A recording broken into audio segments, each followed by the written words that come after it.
नबी का ज़ाहिरी जमाना था तो सिर्फ सहाबा की तादाद 1.25 लाख थी और पूरी दुनिया में वो कामयाब थे। 1.25 लाख होके पूरी दुनिया में कामयाब थे, हम 150 करोड़ होके फिलहाल। समझो है कितने थे सहाबा मेरे सरकार के हुज्जतुल वदा के मौके पर, जब नबी का आखिरी हज था उस मौके पर सहाबा की तादाद लगभग 1.25 लाख। और आज कितनी है? 150 करोड़। हिसाब लगा सकते हैं आप? तब ज्यादा थे मुसलमान के, अब ज्यादा है?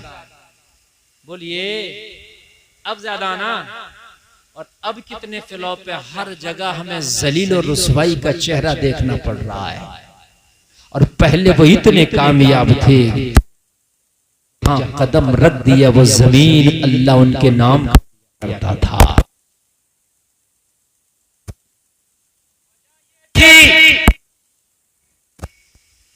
कि उन्होंने अल्लाह की रस्सी को मजबूती से थामा था। आज जो हजारों खुदाओं को मानते हैं वो एक प्लेटफॉर्म पे है, जो एक खुदा को मानते हैं वो 1000 प्लेटफॉर्म पे। बात समझ में आती है कि नहीं आती है? जो हजारों खुदाओं की परस्तिश और पूजा करते हैं वो एक प्लेटफॉर्म पे नजर आ रहे हैं, और जो एक खुदा को मानते हैं वो आज हजारों टुकड़ियों में बटे नजर आ रहे हैं। ये मैन वजह है। इको कम करो भाई, जरा इको कम करो, तुम्हारे भी समझ में आना चाहिए बात। ऑपरेटर साहब, मैन बात समझ में आ गई आपके? जो हजारों खुदाओं को मानते हैं वो आज एक प्लेटफॉर्म पे, और जो एक खुदा को मानते हैं वो हजारों प्लेटफॉर्म पे। मेरे भाई, हमारा कोई एक प्लेटफॉर्म नहीं रहा। यही वजह है कि आज हम दुनिया के अंदर फ्लॉप होकर रह गए। आज दुनिया के अंदर हम तबाह होकर रह गए। आज शैतान ने हमसे अपनी मनमानी करा ली और हम शैतान के पीछे पीछे चलते रह गए। वरना मुसलमान, तेरी ये ताकत है, एक ईमान वाला, एक तू तो बहुत है, एक ईमान वाला खुदा की कसम जहां कदम रख देना जमाना उसके कदम को हिला ना सके, जमाना उसके कदम को हिला ना सके। एक ईमान वाला अगर जहां कदम रखे, तुम तो बहुत हो। और बेईमान लाखों करोड़ों भी हो तो खुदा की कसम बेकार है, किसी काम के नहीं। बेईमान लाखों करोड़ों हो, किसी काम के नहीं। ईमान वाला अगर एक भी है तो अल्लाह उसके ईमान की ताकत से खुदा की कसम दुनिया को हिला देगा। ईमान मजबूत करने की जरूरत है, ईमान पुख्ता करने की जरूरत है।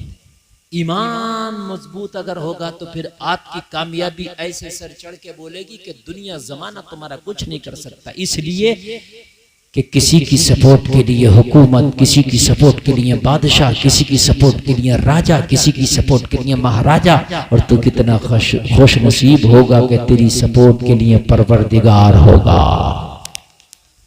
ये छोटी बात नहीं है। किसी की सपोर्ट अगर अल्लाह करने लगे ना मेरे भाई, अल्लाह अगर किसी की सपोर्ट करने लगे तो फिर हालात कुछ भी हो, मामलात कुछ भी हो, अल्लाह की सपोर्ट का ही झंडा बुलंद होता है। जोर से कह दो और जोर से बोलो। हजरत यूसुफ को भाइयों ने कुएं में डाल दिया ये समझ के कि मर जाएगा। सुना आपने किस्सा हजरत यूसुफ का? भाइयों ने कुएं में डाल दिया कि मर जाएगा, लेकिन सपोर्ट अल्लाह की थी। कहा तुम कहते हो मर जाएगा और अल्लाह कहता है मेरा यूसुफ कुछ कर जाएगा। भाइयों ने कुएं में डाला कि यूसुफ मर जाएगा और अल्लाह की सपोर्ट थी। अल्लाह ने क्या किया मालूम है आपको? हजरत यूसुफ को कुएं से निकलवाया, और निकलवाने के बाद हजरत यूसुफ को कहां भेजा मालूम है? किनान में। और किनान से हजरत यूसुफ मालूम है कहां पहुंचे? मिस्र के बाजार में। और मिस्र के बाजार से मालूम है कहां पहुंचे? अजीज मिस्र की हवेली में। और अजीज मिस्र की हवेली से मालूम है कहां पहुंचे? कैद खाने में। दुनिया सोच रही थी कि मामला फिर बैक में चला गया, यूसुफ तो फिर चले गए कैद खाने में। लेकिन बन के फानूस जिसकी हिफाजत हवा करे वो शमा क्या बुझे जिसे रोशन खुदा करे। बेशक सुभान अल्लाह। हजरत यूसुफ को 12 साल की कैद सुना दी गई। तवज्जो करना, मैं ये तफसील से किस्सा नहीं सुनाना, बहुत शॉर्ट में आपको ताकि पता चले। और ये कुरान के हवाले से मैं बोल रहा हूँ, सूरह यूसुफ 12वें और 13वें पारे में ये पूरा किस्सा है जो मैं बयान कर रहा हूँ। हजरत यूसुफ को 12 साल की कैद खाने में डाल दिया गया, लेकिन जब अल्लाह चाहता है तो जमीन से उठा के आसमान पे पहुंचा देता है, और जब अल्लाह चाहता है तो आसमान से गिरा के जमीन पर पटक देता है। यही तो है, 4 पैसे आगे तो सीना फुला लिया हमारे पास, और परेशानी आई तो रोने लगे। मेरे भाई, हर हाल में अल्लाह का शुक्र अदा करो, और अगर तरक्की अल्लाह दे दे, हुस्न दे दे, जवानी दे दे, ताकत दे दे, पैसा दे दे, माल दे दे, दौलत दे दे, पद दे दे, अधिकार दे दे, तो कभी किसी गरीब को सताना मत, सीना तान के ना चलना। अल्लाह फरमाता वला तमशी फिल अर्दी मराहा, लोगों जमीन में अकड़ के ना चलो, किसी को सताओ मत, किसी को खींचो मत, किसी को जो है तकलीफ ना दो, इसलिए कि अल्लाह अगर चाहेगा तो अभी तेरी बुलंदी को पस्ती में बदल देगा, अल्लाह चाहेगा तो तेरी उड़ान को जमीन में मिला देगा, अल्लाह चाहेगा तो तेरी सांसें लेकर तुझे कब्र के गड्ढे में ढकेल देगा। अल्लाह से हमेशा डरते रहना चाहिए। हजरत यूसुफ को 12 साल की कैद, कितने साल की? अब अल्लाह का करम देखे, जब अल्लाह का करम होता है ना तो ऐसे बरसता के छप्पर फाड़ के बरसता। जब वो देता है तो मिसाल सुनिए, छप्पर, जोर से बोलिए। हाँ, अब छप्पर नहीं है तो इनको कैसे देगा? तो लिंटर फाड़ के देगा। उसके लिए कोई मुश्किल नहीं है, कोई बईद नहीं है, समझ रहे हैं आप? हाँ, हजरत यूसुफ कैद में है, बादशाह ने ख्वाब देख लिया। अब बड़ा परेशान हुआ, क्या इसकी कोई ताबीर बताए, कोई नहीं बताता।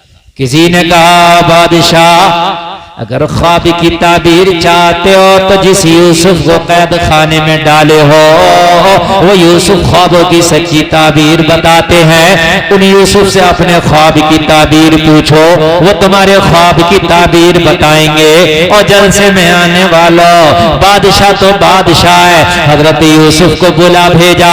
अब हजरत यूसुफ को अल्लाह ने कहा यूसुफ अब गर्दिश के दिन छटने लगे, अब मैं तरक्की के दिन तुमको अता करने वाला हूं, अब मैं कैद खाने से मैं तुम्हें तख्त पे बिठाने वाला हूं। बादशाह ने बुलाया, हमने ख्वाब देखा है। बादशाह ने जब अपना ख्वाब सुनाया तो हजरत यूसुफ ने फरमाया तेरे ख्वाब की ताबीर यह है कि तेरे मुल्क में कहत पड़ने वाला है। क्या पड़ने वाला है? कहत पड़ेगा।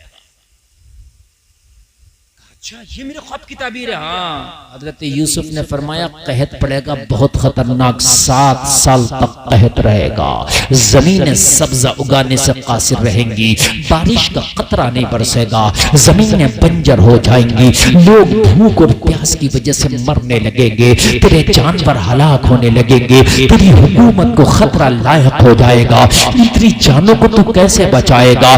बादशाह परेशान, घबरा गया। 7 साल का कैसे 7 साल का कहत में कैसे इससे जो है पंगा लूंगा, इस 7 साल के कहत से मैं कैसे पंजा आजमाई करूंगा? परेशान।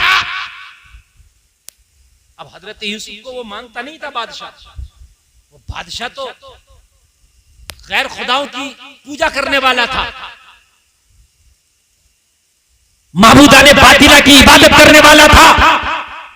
लेकिन हजरत यूसुफ की बात समझ में आ गई, कहने लगा यूसुफ अगर इस कहत से लड़ने का अगर मुझे हथियार बता दो तो अभी कैद खत्म। जब आप कहत के बारे में बता सकते हैं तो इससे किस तरीके से छुटकारा हासिल किया जाए उसके बारे में भी आप बता सकते हैं। नबी इंजीनियर भी होता है, नबी साइंसदान भी होता है, नबी डॉक्टर भी होता है, नबी अपने वक्त का बेहतरीन लेक्चरर भी होता है। आला हजरत तो नबी के लेक्चर के और नबी की जबान के लिए फरमा रहे तेरे आगे यूं है दबे लचे फुसहा अरब के बड़े बड़े, कोई जाने मुंह में ज़बान ही नहीं बल्कि जिस्म में जान नहीं।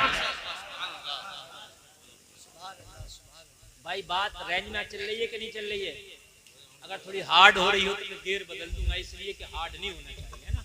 इसलिए मैं तो बड़ी हार्ड बात कर जाऊं, इतनी हार्ड कर जाऊं कि शायद समझने के लिए आपको सालों लग जाए। इसलिए मैं बड़ी आसान जबान में तकरीर करता हूं। कभी कभी लोग कह देते हैं भाई पता नहीं मौलाना ये बोल कर, मैं असल में जिन लोगों में तकरीर करता हूं उन्हीं की जबान में बोलने की कोशिश करता हूं। बस थोड़ा सा लगेगा लेकिन समझा के निकल जाऊंगा इंशाअल्लाह। नबी को अल्लाह सारे उलूम दे करके भेजता है। हजरत आदम अलैहिस्सलाम को पता कितने इल्म दिए थे? 7.5 लाख जबानों का इल्म था। सुभान अल्लाह, कितने? 7.5। अगर 2-4 जबानों पे आदमी आजकल उबूर हासिल कर ले तो कपड़ों से बाहर निकला फिरता है कि मैं तो इतना काबिल PhD मास्टर NN फला फला इतने लगा लेता है नाम के आगे डिग्री डिप्लोमे कि आदमी उसका नाम लेने से पहले लगता है कि कितनी देर तक जो है उसके अलकाबात ही बोलते जाएं। लेकिन नबी को अल्लाह इतने उलूम दे करके भेजता है कि हजरत आदम 7.5 लाख जबानों का इल्म जानते हैं। और फिर दूसरे नबी 1,24,000 कमोबेश अंबिया है, फिर सबको अलग अलग अल्लाह ने इल्म दिए। और जितने इल्म सारे अंबिया को अल्लाह ने दिए उतना तने तनहा मोहम्मदुर रसूलुल्लाह को अता फरमाया। अब तो कह दो जोर से सुभान अल्लाह। कुछ छोटे भैये हैं वो कह रहे हैं कि नबी को पीठ के पीछे का इल्म नहीं। इन बेवकूफों से पूछो, हजरत आदम को 7.5 लाख जबानों का इल्म है और जो हजरत आदम के भी नबी है जिनकी वजह से हजरत आदम को नबूवत मिली उनको पीठ के पीछे का इल्म नहीं। जितना तमाम अंबिया को अल्लाह ने इल्म दिया इतना खाली अपने नबी को अता कर दिया। और कुरान में ऐलान कर दिया वो अल्लामा का मालम तकुन तालम, नबी जो जो ना जानते थे वो मैंने सिखा दिया। नारे तकबीर, नारे रिसालत, मसलके आला हज़रत, अज़मते कुरान, अल्लामा मुफ्ती गुलफाम साहिब क़िबला, नारे तकबीर, सरज़मीने बुलंदपुर, नारे रिसालत। अब बताइए नबी को कितना इल्म होगा? मेरे भाई कोई नाप सकता है कितना इल्म होगा? यार जब एक साधारण नबी की मैंने बात बताई 7.5 लाख जबानों का इल्म, तो जितना सब नबियों को इतना मेरे नबी को अब मुझे बताइए कितना होगा? हमारे पास कोई ऐसा कैलकुलेटर नहीं है, हमारे पास कोई ऐसा नपना नहीं है, हमारे पास कोई ऐसा आला नहीं है जो हम अपने नबी का इल्म नाप सकें। बस हम तो यही कहेंगे देने वाला खुदा जाने, लेने वाला मुस्तफा जाने। इतना ही हम कहेंगे, देने वाला खुदा जाने, लेने वाला मुस्तफा जाने। अजीब बेवकूफ है कुछ लोग, नमाजें भी पढ़ते हैं नबी को नापते फिरते हैं, नमाजें भी पढ़ते हैं नबी को नापते हैं। कोई सीता है यार नबी को नापने का? बताओ मुझे। और एक साथ तो करे कि इन सुन्नियों ने नबी को अल्लाह से बढ़ा दिया, ये भी कहते हैं ये बात खुदा से बढ़ा दिया इन्होंने। ये बात आपने ना सुनी हो लेकिन कहते हैं जी। कोई आपके सामने कहे ना कि खुदा से बढ़ा दिया तो उससे एक बात ये कह देना कि पहले ये बता खुदा कितना बड़ा। किसी चीज से जब भी तो बढ़ाओगे जब उसका नपना तुम्हें मालूम हो जी। नहीं समझा यार? मेरा 6 फीट का डंडा है, अब पता है मेरा डंडा 6 फीट का, तो 7 फीट का लाना पड़ेगा ना बढ़ाने के लिए। अरे बात नहीं समझ रहे? तुम्हारा 3 मंजिला मकान है, मैं तुमसे बड़ा बनाऊंगा तो 4 मंजिला बनाना पड़ेगा जी। तो पहले तो ये बताओ अल्लाह है कितना बड़ा, तभी तो बढ़ाया जाएगा। नहीं समझ रहे आप? नहीं समझ रहे यार? पहले तो अल्लाह को नाप कर लाओ ना, और जो अल्लाह को नापने निकलेगा खुद नप जाएगा। बेशक सच्चाई उसका ईमान। अल्लाह को कोई नाप नहीं सकता, वो हद और हुदूद से पाक है। बेशक ज़मानो ज़मानिया से पाक है, मकानो मकानिया से पाक है। अल्लाह को कोई नाप नहीं सकता। अल्लाह लामहदूद है, अजली अबदी है। जब अल्लाह कितना बड़ा है तुझे पता नहीं तो नबी को बढ़ा कैसे दिया, तूने नाप कैसे दिया? नारे तकबीर, नारे रिसालत, मसलके आला हज़रत, शाने रब्बुल उला, नारे तकबीर, अल्लामा गुलफाम साहिब क़िबला जिंदाबाद जिंदाबाद। भाई हमने तो जब से पैदा हुए, पैदा होते ही हमारे कान में बताया गया था अल्लाह बहुत बड़ा। कितना बड़ा ये नहीं, बहुत बड़ा जी। जब से पैदा हुए, पैदा होती कान में अजान होती है कि नहीं होती है? जी मुअज्जिन कहता अल्लाहु अकबर अल्लाहु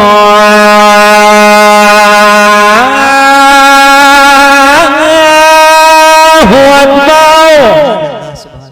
तर्जमा है अल्लाह बहुत बड़ा है। कितना बड़ा है? ये नहीं, बहुत बड़ा है। तो बहुत होता है भाई, बहुत की तो कोई हद नहीं है, बहुत का तो कोई नपना नहीं है, बहुत का तो कोई पैमाना नहीं है। अब कोई कहे कि अल्लाह से बढ़ा दिया तो कहना पहले ये बता अल्लाह कितना बड़ा है। अल्लाह की तो बढ़ाई तुम बयान कर ही नहीं सकते। अल्लाह सबसे बड़ा है, अल्लाह बहुत बड़ा है। हजरत यूसुफ से कहा यूसुफ ये कहत से कैसे निपटा जाएगा? कहा मैं साइंटिस्ट भी हूं, मैं बताऊंगा। नबी तो नबी है, मैं बताऊंगा। हजरत यूसुफ ने फरमाया गल्ले का जखीरा करो। गल्ले का क्या करो? हाँ, तभी तो काम आएगा उस वक्त में जब कहत पड़ जाएगा। तो कहा ठीक है, गोदाम बनाओ। बड़े बड़े गोदाम बनाना शुरू किए। बहुत ऊंचे लंबे चौड़े गोदाम बनाए। हजरत यूसुफ ने फरमाया जो गल्ला आप स्टोर करेंगे उसको गल्ले को बाली से निकालेंगे नहीं, बाली के साथ स्टोर करेंगे। वाह सुभान अल्लाह। आप काश्तकार लोग हैं, जरा समझना इस डेफिनेशन को।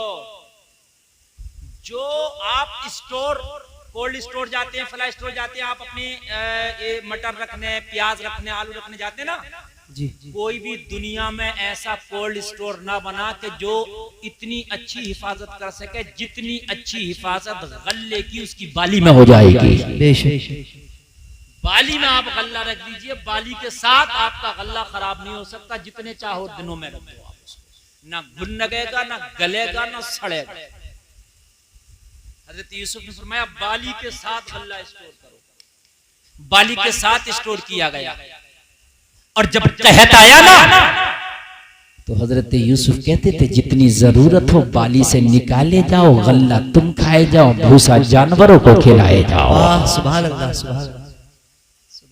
और जो हजरत यूसुफ के मुखालिफ तो उन्हें पता चल गया कि कहत आने वाला हजरत यूसुफ जो है स्टोर करा रहे, उन्होंने भी स्टोर किया गल्ला, मगर उन्होंने बिना बाली के किया, क्योंकि साइंसदान नहीं थे ना वो, ये साइंटिस्ट थे।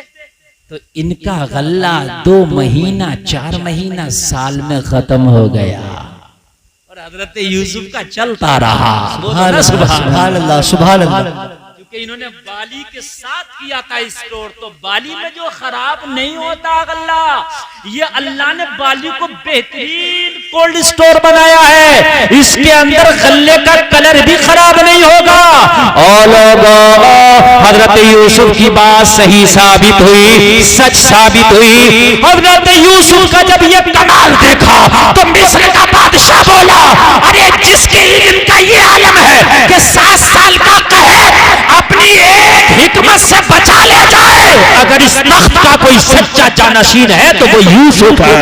सुभान अल्लाह। नारे तकबीर, नारे रिसालत, मसलके आला हजरत, फैजाने आला हजरत, हुजूर ताजुश शरिया, नारे तकबीर, शान यूसुफ अलैहिस्सलाम जिंदाबाद। हजरत यूसुफ को तख्त दे दिया, जबकि रिश्ते में कुछ नहीं लगता था। ये ना कोई खानदान का मामला था, ना कोई नस्ल का मामला था, मगर जब अल्लाह अता करने पे आ जाए तो कौन छीने। डाला था कुएं में, डायरेक्ट बिठा दिया तख्त पर। कहां बिठा दिया? तख्त पर। अब देखिए कैसे फेरता अल्लाह किस्मतों के फेर। भाई बात समझ में आ रही है कि नहीं आ रही है? अच्छा, मैक की आवाज साफ आ रही है? बहुत से लोग कहते हैं साहब फला तो बड़ा मालदार है, बड़ा मालदार। अरे तू अल्लाह की रस्सी को मजबूती से पकड़ा रहा है, अगर अल्लाह तेरे ऊपर करम करेगा तो बड़े बड़ों से भी तुझे बड़ा कर देगा। सुभान अल्लाह। उसकी रस्सी को पकड़ लो, बड़े बड़े अच्छों से तुझे अल्लाह ऊंचा कर देगा। रस्सी को तो मगर पकड़ ले, रस्सी पकड़ी नहीं है, मरा वैसे। क्या ऐसा है वैसा? बात बताओ, रस्सी तो पकड़ना। अल्लाह ने हजरत यूसुफ को तख्त पर बिठाया। अब ये कहत मालूम है कहां तक पहुंच गया? किनान तक भी पहुंच गया, जहां हजरत यूसुफ के भाई रहते थे, वहां तक कहत पहुंच गया। एक एक दाने को लोग तरसे। एक एक लुकमे को लोग तरसे। लेकिन हजरत यूसुफ के यहाँ पर गोदाम के गोदाम खुले थे और बांटा जा रहा था। ये बात किनान तक पहुंच गई कि मिस्र का जो बादशाह है वो गल्ले के गोदाम खोल रखे हैं, वो कहज़दा लोगों को भूखा नहीं मरने दे रहा, सबको दे रहा वो। तो हजरत यूसुफ के सारे भाइयों ने हजरत याकूब से इजाजत ली कि हम बादशाह के पास जाके हम भी कुछ गल्ला ले आए ताकि हमारी भी भूख दूर हो जाए। सुभान अल्लाह, सुभान अल्लाह। मियाँ इसको कहते हैं अल्लाह के जो है करम, और इसे कहते हैं उसका फजल। क्या जमाना है कभी यूं भी सजा देता है, मेरा दुश्मन मुझे जीने की दुआ देता है। अब इन्हें ये पता नहीं था कि हमारे भाई हैं वो जो बादशाह हैं, वो तो ये सोच रहे थे भाई को तो हमने कुएं में डाल दिया, उनका तो किस्सा वहीं तमाम हो गया। और हजरत यूसुफ से जाके कह दिया कि भेड़िया खा गया, और उनका कुर्ता हजरत यूसुफ का एक बकरी का बच्चा काट के और उसके खून में सान के दे दिया कि ये देखो उनके खून का सना हुआ कुर्ता है, उनके खून का सना हुआ। कुछ 24 नंबर इस पर भी सवाल करते हैं। ये कहते हैं हजरत याकूब को जब इल्म था तो उन्होंने बताया क्यों नहीं मेरा यूसुफ जिंदा है, उसको कुर्ते को देख कर रोते क्यों रहे इतने साल तक। तो इन छुट भैयों से पूछो कि अगर वो पहले ही बता देते कि मेरा बेटा यूसुफ फला जगह जिंदा है तो हजरत यूसुफ को बुला लिया जाता, तो क्या मिस्र के तख्त पे तुम्हारे अब्बा जी बैठते? बात बताइए, मिस्र के तख्त पे भी तो बैठना था भाई, वहां कौन बैठता? अरे बात है कि नहीं है? फिर तो मैं बहुत से सवाल खड़ा कर दूंगा। हजरत आदम ने गंदुम क्यों खाया? नबी थे, उन्हें पता था कि गंदुम के करीब जाने से जन्नत से निकाला जाएगा। तो हजरत आदम अगर जन्नत में गंदुम के करीब ना जाते तो हम दुनिया में कैसे आते? काम में हिकमत होती है मेरे भाई। मिस्र के तख्त पर बैठना था, हजरत याकूब खामोश रहे, इसलिए खामोश रहे। अब वो भी सुन लीजिए। हजरत यूसुफ ने अपने बाबा से कहा था बचपन में, अहदा अशरा कौकबन वश्शम्स वल कमरा रायतुहुम ली साजिदीन। बाप याकूब, मैंने ख्वाब देखा है, मुझे 11 सितारे चांद और सूरज सजदा कर रहे हैं। तो हजरत याकूब समझ गए थे कि मेरे यूसुफ को एक दिन तख्त मिलेगा और ये सारे के सारे भाई मेरे यूसुफ की ताजीम करेंगे। सुभान अल्लाह, सुभान अल्लाह। तो वो ख्वाब भी तो सच होना था, जो ख्वाब पहले देख चुके थे आप बचपन में, वो ख्वाब भी तो सच होना था। हजरत याकूब को पहले ही पता था, आपने कहा था ला तक़्सुस रुया अला इख्वतिक, अपने ख्वाब का अपने भाइयों से तज़किरा ना करना, हसद का शिकार हो जाते हैं। हजरत याकूब ने क्या कहा? इस ख्वाब का अपने भाइयों से तज़किरा ना करना, ख्वाब बहुत अच्छा है। और मैं आपको भी बता रहा हूं, अगर आपको ख्वाब दिखा कराना तो आप भी जिक्र ना किया करो। अगर बुरा ख्वाब दिखे तब तो बिल्कुल जिक्र ना किया करो। अगर कोई बुरा ख्वाब, किसी को डरावना ख्वाब, गंदा ख्वाब नजर आए ना तो उठने के बाद में आप इस्तिग़फ़ार किया करो। कुल हुवल्लाह शरीफ, कुल अऊज़ु बिरब्बिल फलक, कुल अऊज़ु बिरब्बिन नास पढ़ा करो और अल्लाह से दुआ किया करो, या अल्लाह कोई मुसीबत आने वाली है, कोई परेशानी आने वाली है तो मेरे मौला उसे टाल देना, उसे ख्वाब ही से खत्म कर देना। अल्लाह की बारगाह में दुआ किया करो। लोगों से ख्वाब की ताबीर ना पूछते फिरा करो। आप फोन करते हैं, हजरत मेरे ख्वाब की ताबीर बता दो, मौलाना साहब मेरे ख्वाब की ताबीर बता दो। मौलाना ने अच्छी बता दी तो दिल खुश हो गया और बुरी बता दी तो दिल गमगीन हो गया। इसलिए ख्वाबों की ताबीर ना पूछा करो, हर ख्वाब सच्चा भी नहीं होता है। अल्लाह से दुआ किया करो। अगर आपको लगता है कि ख्वाब गलत नजर आया, दुआ करो या अल्लाह इस गलत को तू टाल दे। और अच्छा नजर आया तो दुआ किया करो, या अल्लाह मेरे हक में बेहतर है तो मुझे ये अच्छाई नवाज दे। दुआ किया। अब जब तख्त पर बैठे हजरत यूसुफ, अब जरा तवज्जो कीजिए, भाई आ गए क्या लेने? गल्ला लेने, चूंकि वहां भी कहत पड़ गया था। हाय हाय, अल्लाह ने कहां लाके मिलाया। एक दिन किसी भाई को कुएं में डाला था, आज ये भाई तख्त पे बैठा है और ये सारे के सारे भाई साइल बन के खड़े हैं, साइल बन के खड़े हैं। हजरत यूसुफ के चेहरे पे ज्यादातर नकाब रहता था, खूबसूरत आप बहुत ज्यादा थे। हजरत यूसुफ के सामने सारे के सारे भाई खड़े हैं। हमारे मुल्क में कहत बढ़ गया है, हमारे शहर में भी कहत है, ये मिस्र के बादशाह हम पे भी करम का हाथ लंबा कर दे। हजरत यूसुफ ने पहचान लिया मेरे वही भाई है। लेकिन एक बात बताऊं मैं, आप तवज्जो करना, नबी की तालीम देखो, नबी की शिक्षा देखो, नबी का किरदार देखो। आज आप पावर में हैं, बादशाह हैं, और भाई खड़े हैं दरबार में, चाहते तो बदला ले लेते। बोलो, चाहते हो बदला नहीं लेते?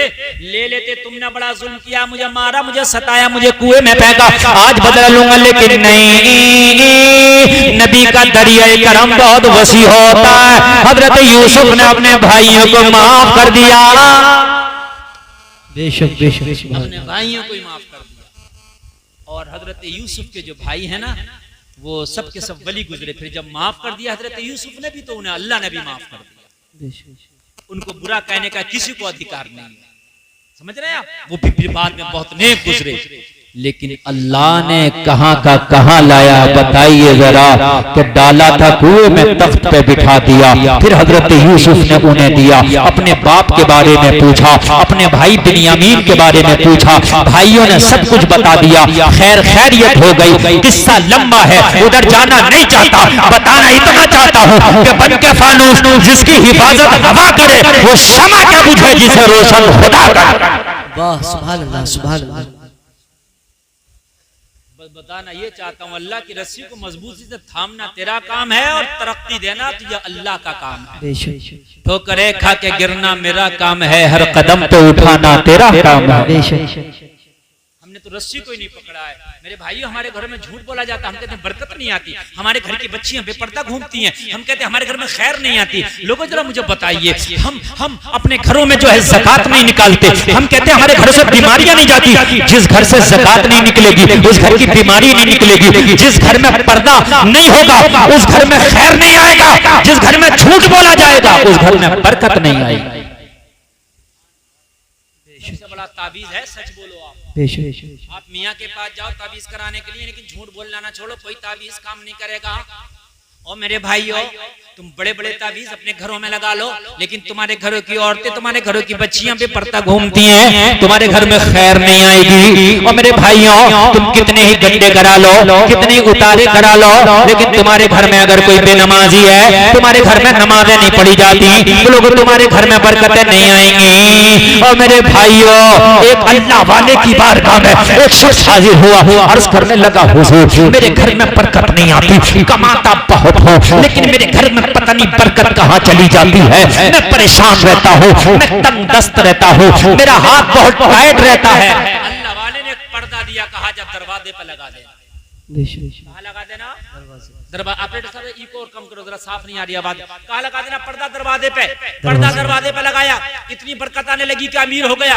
वापस आया, वापस आने के बाद में अल्लाह वाले से कुछ दिन के बाद बोला, हुजूर उस पर्दे पे कौन सा ताबीज लिखा था? मैंने जब से दरवाजे पे टांगा है, जब से मेरे घर में बरकत ही बरकत है, कमाई उतनी है, मगर अल्हम्दुलिल्लाह अब मुझे बचत भी नजर आती है, बरकत भी नजर आती है। अल्लाह वाले ने फरमाया, मैंने कोई ताबीज लिख के नहीं दिया था, मैंने उस पर कुछ नक्श लिख के नहीं दिया था। फिर हुजूर क्या था? कहने लगे, तेरा घर एक रास्ते के किनारे है, बेनमाजी तेरे दरवाजे से गुजरते थे, उनकी नजरें तेरे घर में पड़ती थी। बेनमाजियों की नजर की नहूसत की वजह से अल्लाह ने तेरे घर की बरकत को खत्म कर दिया था। जब से तूने पर्दा लगाया, तेरे घर पर पर्दा लगा, बेनमाजियों की नजरें तेरे घर में पड़ने से बच गई, इसलिए अल्लाह ने तेरे घर में बरकत पैदा कर दी है। बेशक, सुभान अल्लाह। बेनमाजी की नजर अगर घर में पड़ जाए तो बरकत खत्म हो जाए। जिस घर में बेनमाजी हो तो बरकत कहां से आएगी? बताओ। अमले का अमला बेनमाजी है, दादा से लेके पोता तक बेनमाजी है। मेरे भाइयों, बरकत कहां से आएगी? आप कहते हो कामयाबी क्यों नहीं मिल रही, तरक्की क्यों नहीं मिल रही? तुमने तो कामयाबी के रास्ते छोड़ दिए, तरक्की के रास्ते छोड़ दिए। मेरे भाई, खाली बैंक बैलेंस वाला लेना तरक्की नहीं है, ज्यादा प्लाट खरीद लेना तरक्की नहीं है। ना ना, उन सहाबा को देखो जिनके पेटों से पत्थर बंधे होते थे, जिनका लिबास टाट का होता था, जिनका बटन बटूल का कांटा होता था। मेरे भाई माल से कभी तरक्की नहीं मिलती। अल्लाह तो कुरान में फरमाता इन्नमा अमवालुकुम व औलादुकुम फितना। लोगों तुम्हारा माल तुम्हारी औलाद फितना है, फितना। अल्लाह ने तो माल को फितना बता दिया, अल्लाह ने माल को तरक्की का रास्ता बताया ही नहीं। हजरत अबू बकर के बटन की जगह बबूल का कांटा है, हजरत उमर के तकिए की जगह पत्थर लगा है। लोगों हजरत फातिमा की चादर में 72 पैमद है, मगर हजरत उमर की हुकूमत खुदा की कसम आधी दुनिया पर है। बेशक आधी दुनिया पर उसूलों की पाबंद थी। हमने तो दीन से बहुत दूरी इख्तियार कर ली, बहुत ज्यादा। आज अफसोस की बात तो ये है कि हमारी बच्चियां, वो बच्चियां कि जो कलमा पढ़ने वाली की बेटी हुआ करती थी, खुद कलमा पढ़ा करती थी, आज वो बच्चियां अपना मजहब छोड़ छोड़ के गैर कौम वालों से शादियां तक कर रही हैं। बहुत बड़ा अलमिया मेरे भाइयों, इस पर खास तवज्जो देने की जरूरत है। खास बच्चियों को इतना दीन सिखा दो कि वो अपने दीन की अहमियत को समझ सके। बात पावर की करता है तो मैं दावे के साथ कहता हूं अल्लाह को राजी कर लो, अल्लाह को राजी कर लो, अल्लाह तुम्हें इतनी पावर दे देगा कि कोई तुम्हारा सर झुका ना सकेगा। इंशाअल्लाह कोई ना झुका सकेगा। एक बुजुर्ग है, नाम है कुतुब शाह गौरी। ऐसा बुजुर्ग मैं आपको बताऊं, ऐसा बुजुर्ग कुतुब शाह गौरी, विशाल होने वाला, इंतकाल होने वाला, अपने मुरीदों को इकट्ठा करके फरमाते हैं ए लोगों मेरा इंतकाल हो जाए तो जनाजा तैयार करना, नहलाना, धुलाना, कफन पहनाना, गुस्ल देना। क्या करे फिर हुजूर? कहना नमाज जनाजा पढ़ना, नमाज जनाजा पढ़ने के बाद मेरे जनाजे को कांधे पे उठाना और उठाने के बाद में लेके चलना। कहा हुजूर कहाँ लेके चलें? कौन से कब्रिस्तान? तो कहा कोई कब्रिस्तान नहीं। कहा कौन से स्थान? कहा कोई स्थान नहीं। उठाना और चलना, कहाँ लेके जाएं? कहा कोई स्थान नहीं, कोई कब्रिस्तान नहीं। कहा हुजूर फिर? कहा चलते रहना, जब तक जनाजा चलते रहे चलते रहना, जहां रुक जाए वहीं हमारा मजार बना देना। सुभान अल्लाह। अल्लाह वाले की शान बता रहा हूँ, एक अल्लाह वाले की हजारों की बात नहीं कर रहा, ओनली एक की बात कर रहा हूँ। अगर अल्लाह को राजी कर लो तो अल्लाह पावर कितनी दे देता है। सुभान अल्लाह। हुजूर कुतुब शाह गौरी का विशाल हो गया, इंतकाल हो गया, मुरीदों ने जनाजा तैयार किया वसीयत के मुताबिक, कफन पहनाया, नहलाया, धुलाया और उसके बाद जनाजा पढ़ा। जनाजा पढ़ने के बाद लोगों कांधे पे उठा लिया। कांधे पे उठा के जब चलना शुरू किया तो सुबह से दोपहर हो गई, दोपहर से शाम हो गई, जनाजा नहीं रुका। लोगों शाम से फिर सुबह हो गई, जनाजा नहीं रुका। चले तो चलते रहे, चलते चलते चलते चलते हफ्ता गुजर गया। कितना गुजर गया? हफ्ता हफ्ता गुजर गया। बस नमाज के टाइम रखते, नमाज पढ़ते और फिर लेके चलते। कोई हाजत होती रुकते, फिर लेके चलते। महीना गुजर गया, चलता ही रहा। साल गुजर गया। बड़ी बात है कि नहीं है? चलते ही रहा। 2 साल गुजर गया, चलते ही रहा। 3 साल गुजर गया, चलते ही रहा। 4 साल गुजर गया, चलते ही रहा। 5 साल गुजर गया, चलते ही रहा। 6 साल गुजर गया, चलते ही रहा। 7 साल गुजर गया, चलते ही रहा। 8 साल गुजर गया, चलते ही रहा। सुभान अल्लाह। उन टोपी वालों को भी जगाओ को 8 साल गुजर गए। 8 साल हो गए। 8 भाई सोने का नहीं हो रहा ना, जागने का हो रहा। सोने का नहीं, सोना बनाने का है। कितने साल हो गया? जोर से बोल दो। 8। हाय हाय हाय, मजा आ जाएगा, मजा आ जाएगा। 8 साल गुजर गया, चलता ही रहा। मुरीद भी बड़ा पक्का था। ये कच्चे वाले मुरीद नहीं थे। आज के होते तो हफ्ता बराबर चलते, कहते मेरे गेहूं सूख रहे हैं, मेरे धान सूख रहे हैं। छोड़ के आ जाता कि नहीं आ जाता? कहां तक चले हजरत, ये बताओ। ये तो चल ही रहा है, मेरे गेहूं मेरे धान का क्या होगा? लेकिन ये पक्के थे, लकीर के फकीर थे। इन्होंने अल्लाह की रस्सी को मजबूती से थामा था। 8 साल चले चलते रहे, 9 साल चले चलते रहे, 10 साल चले चलते रहे, 11 साल चले चलते रहे। साल आ गया 12वां। कितना? और अल्लाह वाले मेरे भाई भाई जब कोई काम करने पे आ जाए तो ज्यादातर तारीखें मिलती हैं अल्लाह वालों ने 12 साल का ज्यादा अदद पसंद किया। साबिर अलाउद्दीन कलियरी खाना ना खाए 12 साल। 12 साल। शाह दरगाही महबूब इलाही रामपुर के जंगलों में हाफिज शाह जमालुल्लाह के कहने से एक जगह खड़े रहे 12 साल। 12 साल। समझ रहे हैं आप कितने साल? 12 साल। सरकार गौसे पाक ने डूबी हुई कश्ती निकाली 12 साल। जरा बोल दो ना सुभान अल्लाह। सुभान अल्लाह। ये 12 साल 12 का आदत बड़ा प्यारा, इसलिए कि 12 तारीख में रबीउल अव्वल की मदीने वाला तशरीफ लाया। सुभान अल्लाह। सुभान अल्लाह। ये जब कोई करामत दिखाते हैं ना तो नबी का मिलाद भी उसी में कर देते हैं। सुभान अल्लाह। 12 का आदत पूरा करते हैं ताकि नबी का मिलाद भी हो जाए, और इसी मिलाद के सदक़े में तो अल्लाह ने करामत अता की है। लोगों 12 साल हो गया चलते चलते पूरे हिंदुस्तान का चक्कर लगा दिया। कई हजार किलोमीटर चल गए। चलते रखते उठते लोगों ये पहुंच गए लास्ट भारत के कोने पर। लोगों साउथ इंडियन बेंगलोर के पास एक शहर है 90 किलोमीटर दूर बेंगलोर से कोलार। कहां पहुंचे? कोलार। कहां पहुंचे? कोलार। जो मैं बोल रहा हूं जाके देखना, अभी बेंगलोर भी जिंदा और तुम भी जिंदा। कोई कभी कल को ये ना कह दे मौलाना ने कहा 12 साल जनाजा चलता रहा। कहां है वो जनाजा भी जाके देख लेना और वो मजार भी जाके देख लेना। बेंगलोर से 90 किलोमीटर की दूरी पर एक डिस्ट्रिक्ट कोलार पड़ता है। मैं खुद गया हूं अल्हम्दुलिल्लाह वहां कोलार। ये कोलार पहुंच गए लेकर मुरीदीन। ये तो चल ही रहे थे 12 साल। कहां कहां ना घूम गए होंगे, कितने चक्कर ना लगा दिए होंगे इन्होंने।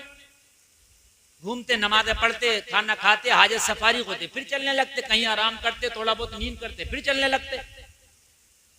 कोलार। वो मालूम है कोलार कहां पहुंचे?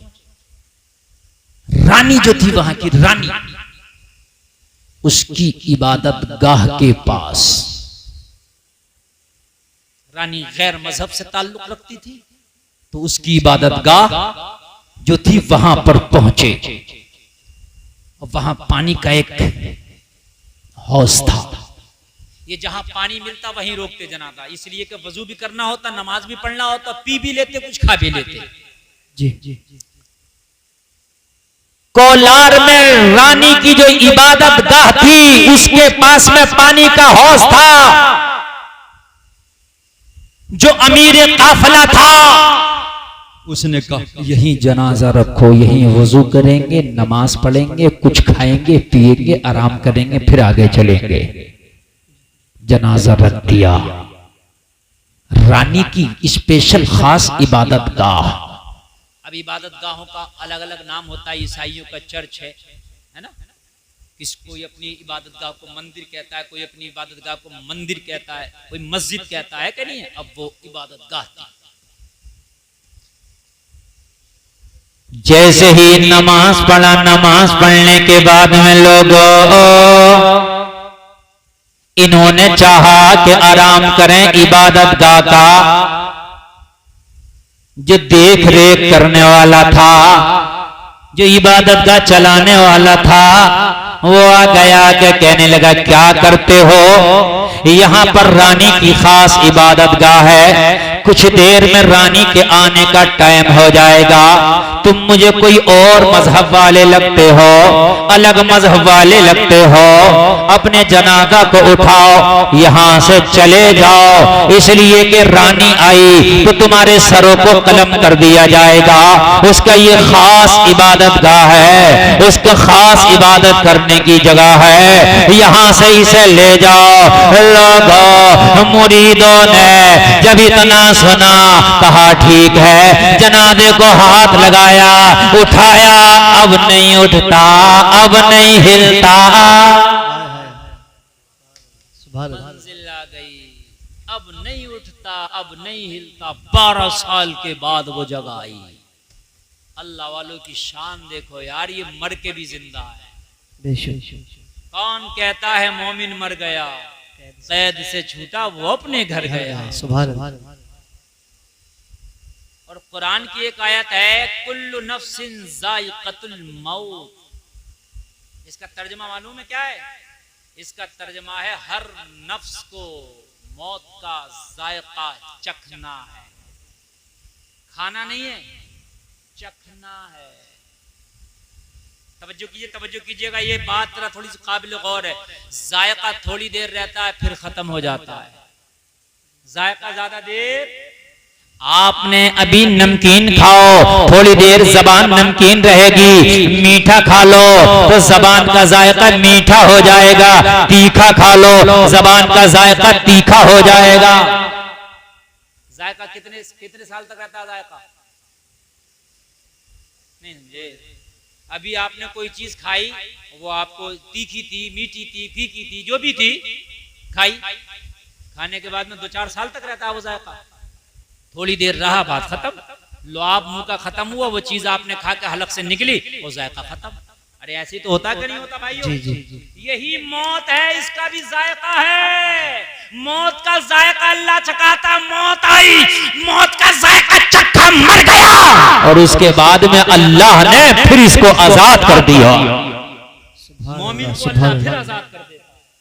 जायका चखाने के बाद मोमिन की रूह को अल्लाह फिर आजाद कर देता है, जन्नत में रख देता है, रूह को आजाद कर देता है। और गुनाहगार की रूह को अल्लाह कैद करता है, कुफार की रूह को अल्लाह कैद करता है। तो ऐसे बनो कि मरने के बाद भी आपको अल्लाह आजाद कर दे। ऐसी जिंदगी गुजार के जाओ मेरे भाइयों, ऐसा काम करके जाओ। अगर किसी का माल मार के हज करिए तो वो हज कबूल नहीं है, किसी की जमीन मार के उम्रा करे तो वो उम्रा कबूल नहीं है, अगर आप किसी को सता के दुआ करोगे तो दुआ कबूल नहीं है। अपने भाई का हक मार के मेरे भाइयों आप मस्जिद का मीनार बनवाओगे तो वो मस्जिद का मीनार कबूल नहीं है। पहले जिसका हक है हक अदा करो, फिर अल्लाह की राह में एक सिक्का भी खर्च करोगे तो अल्लाह 70 गुना बढ़ा के कबूल फरमाएगा। सुभान अल्लाह, सुभान अल्लाह। मेरी बातें कुछ कड़वी होती है मगर हक होती है मेरे भाई। ज़कात निकाली नहीं, 11वीं शरीफ की देग बना रहे हैं, मेरी गारंटी है, जा लिया जहां से तेरा चाहे फतवा, तेरी 11वीं कबूल नहीं होगी। इसलिए कि जब तूने ज़कात नहीं निकाली तो उस भगोने को, उस देग को कौन कबूल करेगा? बताना मुझे यार। और कान खोल के सुनो, अगर चाहते हो कि 11वीं कबूल हो, पहले ज़कात निकालो, बाद में गौसे आदम की 11वीं करो। सच्चाई। भाई बात समझ में आ रही है कि नहीं आ रही है? हाँ, पहले ज़कात निकालो, बाद में 11वीं करो। कलियर शरीफ बाद में जाओ, पहले कलियर वाले की बात पे अमल करो। किसी का बगैर इजाजत एक लुकमा भी नहीं खाना है। मामा फरीदुद्दीन ने इजाजत नहीं दी थी तो 12 साल तक खाना खाए नहीं। वाह, सुभान अल्लाह, बेशक बेशक। 12 साल तक खाना नहीं। और हम क्या करते? खेतों पे टहलने जाने, किसी का गन्ना तोड़ लिया, किसी का आम तोड़ लिया, किसी का अमरूद तोड़ लिया। मेरे भाई फिर तो कलियर जाते रह, कलियर जाना किसी काम का नहीं है। इसलिए कि आम कितना भी अच्छा, अमरूद कितना भी अच्छा है, लेकिन कान खोल के सुन ले, चाहता है कि कलियर वाला तो सर राजी हो जाए, तो किसी का एक मिर्ची भी बगैर इजाजत के ना तोड़, किसी का एक गन्ना भी बगैर इजाजत के ना तोड़, किसी का एक आम भी बगैर इजाजत के ना तोड़। ये है इस्लाम। अगर तूने इस पे अमल करके जब कलियर जाएगा तो कलियर वाला ऐसी निगाह डालेगा कि तुझे माला माल कर देगा। सुभान अल्लाह, सुभान अल्लाह, माला सुभान माल करके अल्लाह। भेजेगा तुझे कलियर वाला, खुशहाल करके भेजेगा कलियर वाला। बात समझ में आ रही है कि नहीं आ रही है? तो जरा कह दो ना सुभान अल्लाह, सुभान अल्लाह। वरना तो मेरे भाइयों कई हज कराए, लेकिन हज करने से पहले भी ताश खेलते थे, हज करने के बाद भी ताश खेलते हैं। जी। क्यों नहीं हिदायत मिली? कहीं ना कहीं कमी है। देखो अपने अंदर मेरे भाइयों, उस कमी को दूर करने की कोशिश करो। हज करना बड़े नसीबे की बात है, नसीब वालों को हज की दौलत मिलती है। मेरे भाई अल्लाह का जिस पर खास फजल होता है। अगर हज से पहले कभी तू ताश खेलता था, झूठ बोलता था, बग्गी बात खेलता था, नमाज भी छोड़ दिया करता था, लेकिन हज की दौलत अल्लाह ने तुझे दे दी तो सारे हराम कामों से तौबा कर, उधर से ऐसे लौट। दुनिया कहे इंसान तो वही है मगर इसके अमल बदल गए हैं, रास्ते बदल गए हैं। सुभान अल्लाह, सुभान अल्लाह। हक है, इंसान तो वही है मगर अमल बदल के आया है, रास्ते बदल के आया है। मेरे भाई ऐसी जिंदगी गुजारो, है ना, ऐसी जिंदगी। हज की दौलत बहुत बड़ी दौलत है। अब लोग गए हैं, अल्लाह ताला उनके हजों को कबूल फरमाए, अल्लाह करे हमें भी वो सादत नसीब फरमाए। अगर किसी का है तो हज करने से पहले पहले अदा कर देना उसका, फिर बाद में हज के लिए निकलना, अल्लाह फिर तेरा हज भी कबूल फरमाएगा। अब जनाजा नहीं हिला, ना उठा ना हिला। जब ना उठा ना हिला, मुरीदों ने कहा उस इबादत गाह का जो देख रेख करने वाला था उससे कहा कि इसमें हमारी कोई खता नहीं, हमारे पीर को ये जगह पसंद आ गई है। सुभान अल्लाह, सुभान अल्लाह। ये जगह, कहने लगे तेरा दिमाग खराब तो नहीं है, ये जगह ये इबादत खाना रानी का है, अगर पता चल गया सबों के सर कलम हो जाएंगे। तो कहा जो होगा देखा जाएगा, जिसने रोका है वही समझेगा। सुभान अल्लाह। इन्हों रोक रहे हैं तो इन्हों समझेंगे। वो कर्नाटक में ऐसी जबान बोली जाती है, इन्हों रोका है तो उन्हों समझेंगे। इन्हों रोका है, वो कर्नाटक में पड़ता है, सूबा कर्नाटक। शाम हो गई, इसी कश्मकश में वो जो रानी का स्पेशल इबादत गाह का देख रेख करता था, कहने लगा मैं उठा लूंगा, तुम उठा लो। उसने भी बड़ा कोशिश, कांधा इधर उधर लगाया, मगर वो भी जनाजे की चारपाई को हिला न पाया। अल्लाह वाले की शान और ताकत और पावर देखो, ना उठा पाया ना हिला पाया। अब ये भी परेशान, समझने लगा ये आम इंसान नहीं है जो चारपाई पे लेटा है, ये अंदरूनी शक्तियों का मालिक लगता है। सुभान। इस पर परवरदिगार का खास फजल और करम लगता है। शाम हुई, रानी अपने लाओ लश्कर के साथ, अपनी फौज के साथ, अपने दस्ते के साथ जब अपनी इबादत गाह में आई तो क्या देखा, यहाँ टोपी वाला खड़ा है, दाढ़ी वाला खड़ा है, अल्लाह अल्लाह वाला खड़ा है। यहाँ आज अजीब सा मंजर है, कुछ लोग ऐसे अजीब खड़े हैं जिनके चेहरों पे दाढ़ी है, सरों पे टोपी है, हाथ में तस्बीह है, बगल में मुसल्ला है, लब्बे जारी अल्लाह अल्लाह है। सुभान अल्लाह। नारे तकबीर, नारे रिसालत, मसलके आला हजरत, फैजान आला हजरत, सरजमीने बुलंदपुर, अल्लामा मुफ्ती गुलफाम साहिब किबला। रानी आई, कोई नया आदमी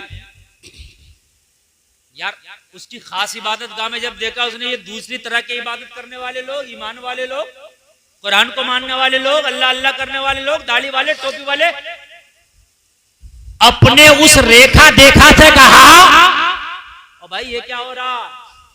कहने लगा महारानी मुझसे ना पूछो, ये जो लेटे इनसे पूछो, ये करा रहे सब। मेरा कोई कसूर नहीं है, मैंने तो बहुत कोशिश किया, हिलाया झुलाया, सोचा कि यहां से मैं इनको भेज दूं, लेकिन मेरी ना चली। इन्होंने भी कोशिश की, ये जो लेटा है ये सब कुछ इसका किया धरा है। रानी ने कहा कैसी बेवकूफी की बातें करते हो, ये जनाजा पड़ा है, ये जनाजा भी कुछ करता होगा। कहने लगा मैं भी तो हैरत में पड़ा हूँ, जनाजा कुछ नहीं करता, मगर ये जनाजा ऐसे व्यक्ति का है, ऐसे शख्स का है कि इंतकाल के बाद भी अल्लाह ने इसको ऐसी पावर दी है कि यहाँ पर डटा है। वाह सुभान। तुम डर जाते हो कोई हमसे हमारा घर ना छीन ले, ये ना छीन ले, वो ना छीन ले। ईमान मजबूत है, तुमसे तुम्हारा कुछ नहीं छीना जाएगा। ईमान नहीं है तो तुमसे सब कुछ छीन लिया जाएगा। रानी ने सिपाहियों को हुक्म दिया जनाजा उठाओ और फेंक दो। सिपाहियों ने उठाया, लेकिन लोगों अल्लाह वाले की तो शान निराली है। बहुत कोशिश की, पसीना पसीना हो गए, उठना तो दूर की बात, पाया ना हिला सके। नींद आ रही है क्या? तो यार जोर से बोलो ना सुभान अल्लाह। अल्लाह वाले के दरबार में आप कैसी जबरदस्त तकरीर सुन रहे हैं और देख रहे हैं आप। अगर आपको नींद आई तो मेरी तकरीर 1 घंटा हो गई और 1 घंटा बोलना होता है तो 1:30 बजने वाला और ये जलसा खत्म होने का टाइम है, लेकिन आप मोहब्बत से सुन रहे तो मैं बढ़ा रहा हूँ और नहीं सुनेंगे तो यही सलाम पढ़ने। बताइए सुनना चाहते हैं ना? अल्लाह अल्लाह सिपाही पसीना पसीना हो गए, सांसें फूल गईं, बदन कांपने लगे, लेकिन जनाबे को हिला न सके। रानी हैरत में पड़ी है, रानी तजस्सुस में पड़ी है, करें तो क्या करें? आखिरकार ये कितनी शक्तियों का मालिक है, ये कितनी पावर का मालिक है, आया है तो मेरी जमीन छोड़ना नहीं चाहता है। रानी हैरत में पड़ गई, कहने लगी अब एक काम करो, ये इंसानों के बस का नहीं तो हाथियों को लाया जाए और हाथियों में जंजीरों को बांध के इसके जनाजे को खिंचड़वा दो।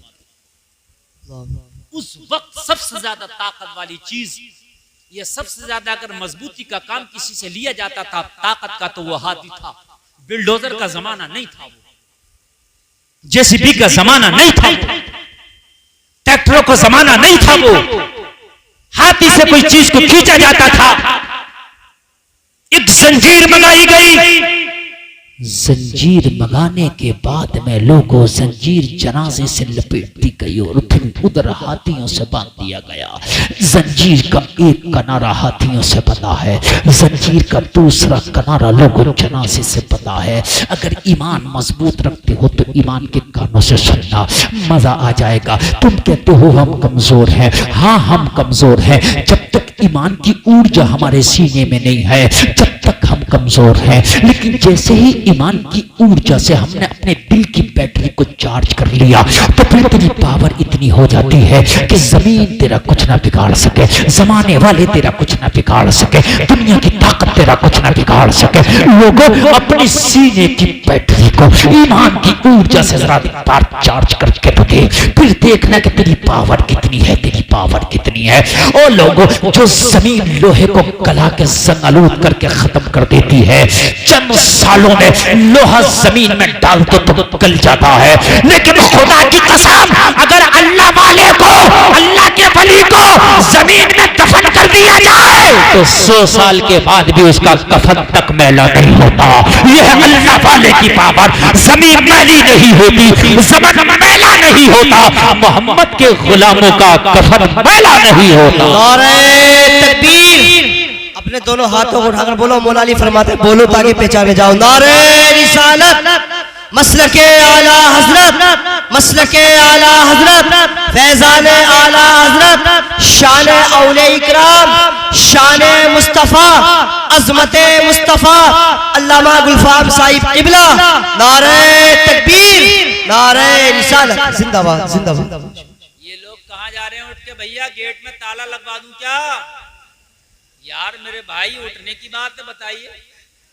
इतनी अच्छी तकरीर और इतना अच्छा कामयाब जलसा, वही बात है ना, शैतान पकड़ने नहीं दे रहा रस्सी को। आप पकड़ के बैठे हैं अल्लाह की रस्सी को, मगर वो कह रहा चल जल्दी से, ये रस्सी पकड़ रहा तो कामयाब हो जाएगा। कई मौलाना नमाज का वादा ना करा लें, चल, क्योंकि शैतान 1000 नहीं बल्कि लाख हथकंडे अपनाता है।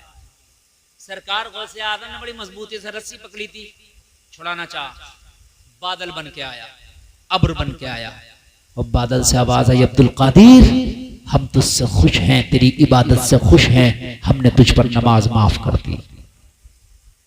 देखिए क्या लाया अपना हथकंडा निकाल के। सरकार गौसे पाक ने अपने दिल में सोचा, दिमाग में सोचा, या अल्लाह अगर नमाज कबूल है तो मेरी नमाज अली से ज्यादा कबूल नहीं, मेरी नमाज अगर कबूल है तो इमाम हुसैन से ज्यादा कबूल नहीं, मेरी नमाज कबूल है तो हजरत हसन से ज्यादा कबूल नहीं, मेरी नमाज कबूल है तो फिर उन सहाबा से ज्यादा कबूल नहीं जो नबी को देखकर कलमा पढ़े। जब उनके लिए नमाज माफ नहीं तो अब्दुल कादिर तेरे लिए कैसे माफ हो जाएगी? ये शैतान की चाल है, अल्लाह की रस्सी छुड़वाना चाहता है। आपने पढ़ा लाहौल, शैतान भागने लगा, बादल छटने लगा। वाह सुभान अल्लाह। आज का होता तो पता क्या करता, पर्चे छपवा देता, पर्चे कि हम पे तो माफ हो गई नमाज। नहीं सही बता रहा हूँ, हंसने की बात नहीं मेरे भाई, हक बात है कितने ढकोसलेबाज पीर घूम रहे हैं कि नमाज दिल की पढ़ लें, हम दिल की पढ़ लें और हम इसकी पढ़ लें, नमाजों से दूर है। बात हकीकत बता रहा हूँ, पर्चे छपवा देता, जमाने में ऐलान करा देता कि साहब अल्लाह की तरफ से नमाज माफ हुई है और ये हुआ, समझ रहे हैं आप। लेकिन ये सरकार गौसे पाक है, कहा जालिम रस्सी को छुड़वाना चाहता है जो अब्दुल कादिर ने पकड़ रखी है, नहीं छुड़वा पाएगा अपने लाहौल पड़ा। तो जो बादल की शक्ल में आया था ना, बादल छटने लगा, शैतान भागा। लाहौल हथियार है शैतान का। कभी आपके दिलों में वसवसा डाले, जलसे से उठने दिल करे, लाहौल पढ़ लेना, मेरी गारंटी है नहीं उठ पाओगे। हाँ, मस्जिद में बैठे हो और मस्जिद में बैठ करके आपको ये जमाई आती है बार बार, जो आपको सुस्ती का इजहार होता है, लाहौल पढ़े, इंशाल्लाह नहीं आएगी। मस्जिद में आपका दिल ना लगे, लाहौल पढ़े, इंशाल्लाह दिल लगेगा। कुरान पढ़ने में दिल ना लगे, लाहौल पढ़े, इंशाल्लाह दिल लगेगा। बुरे कामों में जाने दिल करे, लाहौल पढ़े, इंशाल्लाह दिल आपका जाने से तुझे रोक देगा। लाहौल पढ़े, हथियार तो दिया ना आपको, हथियार इस्तेमाल करो, लेकिन इस्तेमाल ही नहीं करते हम। और कैसे, बहुत से पढ़ते भी है मगर फिर भी नहीं काम होता। हाँ, ये भी मैं आपको बता रहा हूँ, सुनिए। आप सोच रहे होगे कि मौलवी साहब पढ़ते तो है, होता नहीं काम। ये बात भी सही है, कुछ लोग पढ़ते भी हैं लाहौल, फिर भी नहीं होता काम। तो हथियार को हथियार के चलाने के तरीके से चलाओगे तब वो काम करेगा, और उसके तरीके से नहीं चलाओगे तो वो काम नहीं करेगा। सही बात, सच्चाई पे मबनी। बहुत से लोग पढ़ते लाहौल वला कुव्वत इल्ला बिल्लाहिल अलिय्यिल अज़ीम, क्या काम करेगा? लाहौल वला कुव्वत, लाहौल वला, मतलब लफ्ज सही नहीं, तलफ्फुज सही नहीं, अदायगी ठीक नहीं। कुरान अगर अदायगी के साथ नहीं पढ़ा, तलफ्फुज के साथ नहीं पढ़ा, सवाब नहीं मिलेगा। बिल्कुल सही, ना असर होगा। इसीलिए असर नहीं। लाहौल वाला कुव्वत, लाहौल वाला कुव्वत, क्या असर होगा? ला हौला वला कुव्वत इल्ला बिल्लाहिल अलिय्यिल अज़ीम। इंशाअल्लाह पढ़ के देख, असर होगा। ये सीखो। मौलवियों की बुराइयां तो करते हो, चौराहों पे खड़े होकर मौलवी से ये क्यों नहीं सीखते? इमामों की बुराइयां तो करते हो, इमाम में ये खराबी, इमाम में वो खराबी। काश तू इस इमाम की इतनी देर बुराई न करके इस इमाम से अगर ये सीख लेता तो खुदा की कसम तुझे ज्यादा कामयाबी हो जाती। हमारी कौम खुराफाती ज्यादा हो गई है। जी जी जी। कल से एक आदमी मेरे पीछे पड़ा हुआ था, कल से अभी डांटा मैंने। शायद अभी यहाँ में बैठा था क़यामगाह पे, अभी फोन पे मैंने उसे डांटा। कल से फोन कर रहा है मेरे पास कि हजरत हमारे यहाँ से एक आदमी हज करने गया, ये बताओ उसका हज कबूल हुआ कि नहीं हुआ। अजीब खुराफाते हैं यार। अल्लाह जाने उसका कबूल हुआ कि नहीं हुआ यार। तू कौन होता भाई और मैं कौन होता हूँ बताने वाला?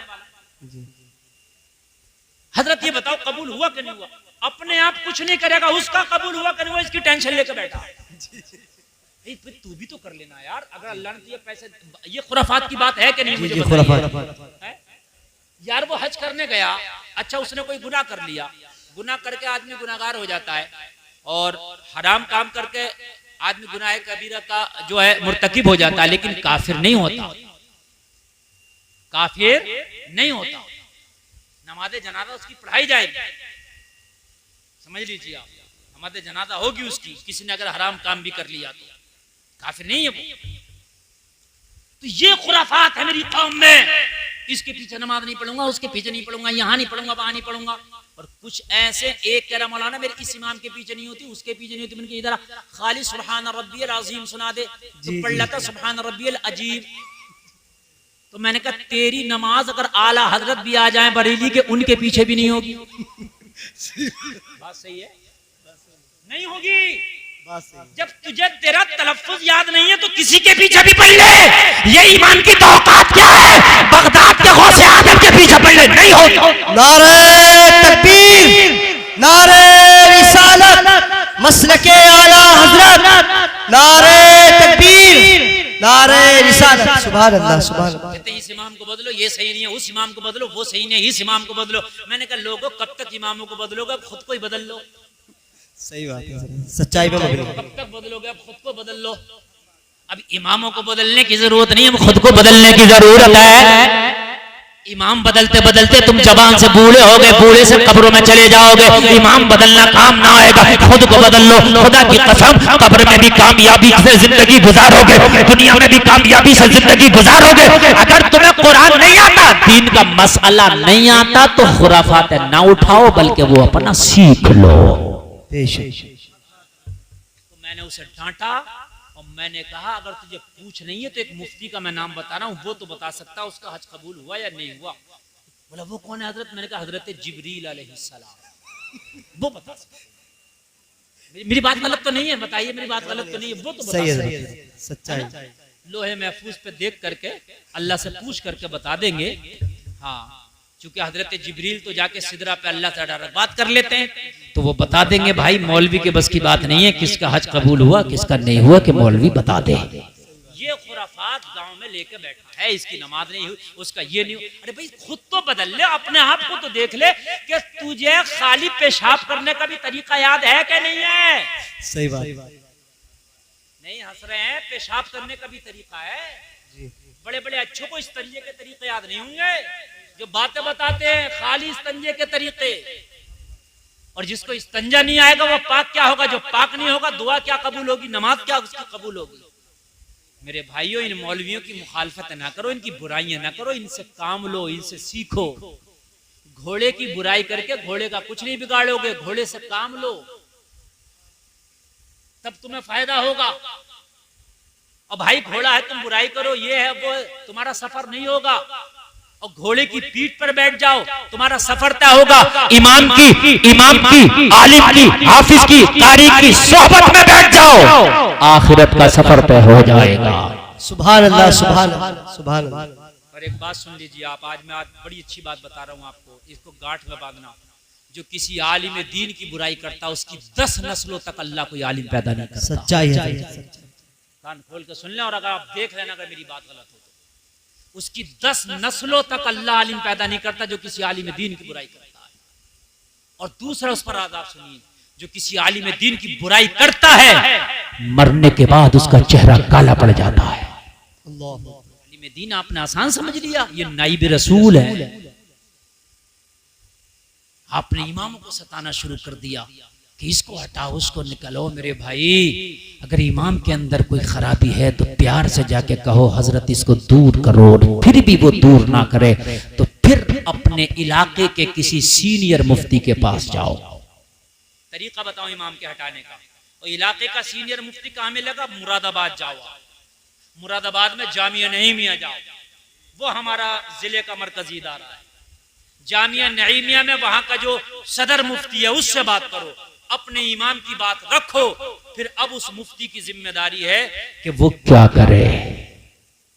मगर हम तो खुद ही मुफ्ती बने बैठे, वहां तक कौन जा रहा? भाई यही फैसले हो गए सब कुछ, वहां तक कौन जा रहा? तरीका है इमाम को बदलने का, ये प्रोसेस है इमाम को बदलने का। हाँ, इसलिए कि इतनी पावर दी है, अगर कोई जालिम शौहर है और बीवी उससे तलाक चाहती है और वो तलाक नहीं देता, तो क्या करेगी? मैं पावर बता रहा हूं तुम्हें मुफ्ती की, क्या करे काजी शहर की, मैं आपको पावर बता रहा हूं। जालिम शौहर है, वो तलाक चाहती है, तलाक नहीं देता, फिर वो काजी शहर की अदालत में जाके अपनी अर्जी लगाएगी, पूरी बात रखेगी, मेरा शौहर जालिम है, मुझ पे जुल्म करता है, तलाक चाहती हूं, नहीं देता।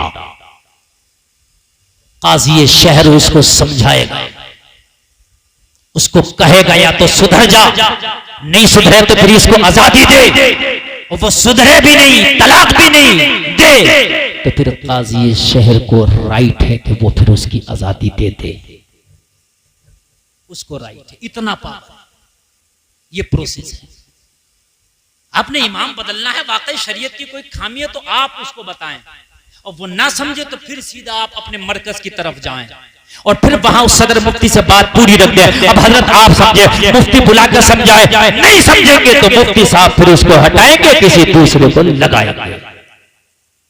प्रोसेस उनका है, ये तरीका है इमाम के हटाने का। ऐसा नहीं है कहरा गैरा नत्तु खैरा, जिसे अलहम्द याद नहीं है वो इमाम के हिसाब कर रहा।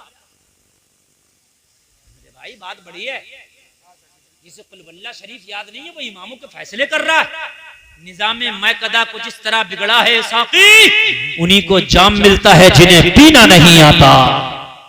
बातें समझने की हैं, दिल के तख्ती पे नक्श करने की हैं। कभी गुनाहगार ना बनना किसी आलिम की बुराई करके। मेरे भाइयों, अपना अमल अपने साथ जाएगा, कोई किसी के अमल का जामिन नहीं होगा।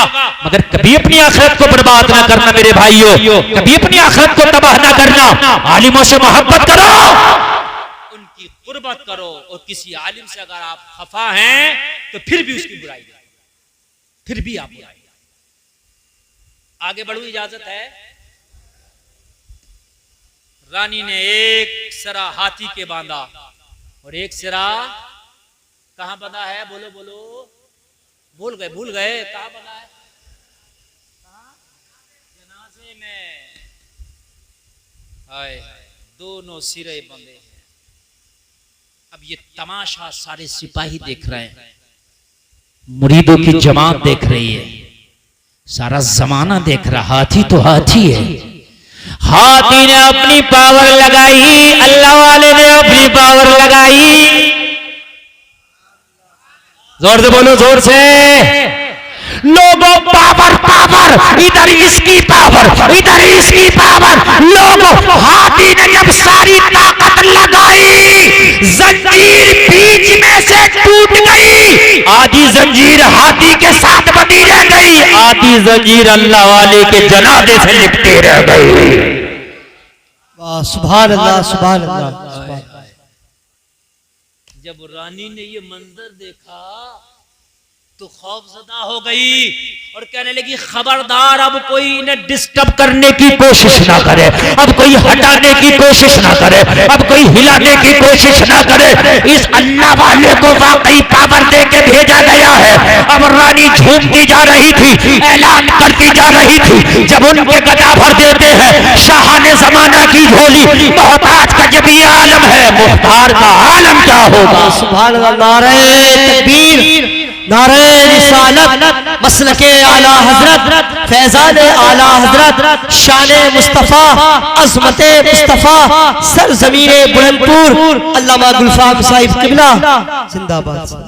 जो है, एक बात जरा मैं आपको बता दूं, जरा सुन लेना बगैर मैं के। वो जो मैं इबादत खाना बोल रहा हूं ना, वो मंदिर था।